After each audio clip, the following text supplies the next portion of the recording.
वो बात ये कि जिस तरह का बंदा होता है ना, उसी के फील्ड की बातें उसके जहन में आती हैं। हकीम के जहन में हिकमत की बातें आएंगी, डॉक्टर के जहन में डॉक्टरी की बातें आएंगी, इंजीनियर के जहन में इंजीनियरिंग की बातें आएंगी। हमारा शोबा चूँकि ये पीरी मुरीदी वाला है और हमसे अक्सर लोग अपनी बातों के सवाल पूछने आते हैं, ये परेशानी है क्या करें, ये परेशानी है क्या करें, ये मुसीबत है क्या करें, फ़लाँ मुसीबत है क्या करें। तो मेरे जहन में ये बात आई कि इमाम बुखारी रहमतुल्लाह ने इस हदीस को सबसे आखिर के लिए जो चुना, तो उसकी वजह यह थी कि तस्बीह के पढ़ने से अल्लाह मुसीबतों को टाल देते हैं। और इसकी दलील दो हैं।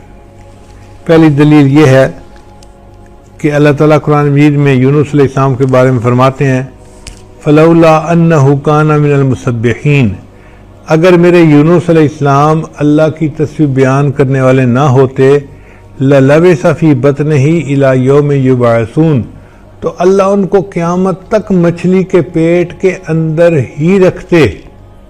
क्योंकि उन्होंने तस्बीह पढ़ी, अल्लाह ने मछली के पेट से निकाल दिया। तो भाई इंसान भी तो मुसीबतों की मछली के पेट में फंसा होता है।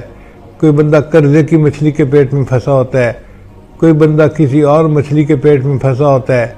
तो जब वो तस्बीह पढ़ेगा तो अल्लाह उस मुसीबत की मछली के पेट से उसको निकाल देंगे और मुसीबत को दूर फरमा देंगे।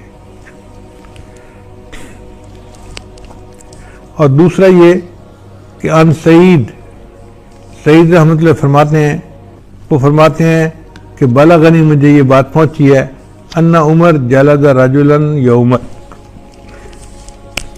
एक दिन उमर लानों ने एक मुजरिम को कोड़े लगवाए और काब रजी अल्लाह तआला अन्हु उसके पास मौजूद थे। ये बड़े आलिम साहबी थे, काजी थे, वो भी मौजूद थे उमर लानों के पास। चुनाचे फ़क़ाल रजुल हीना वक़ा अलैहि सौत,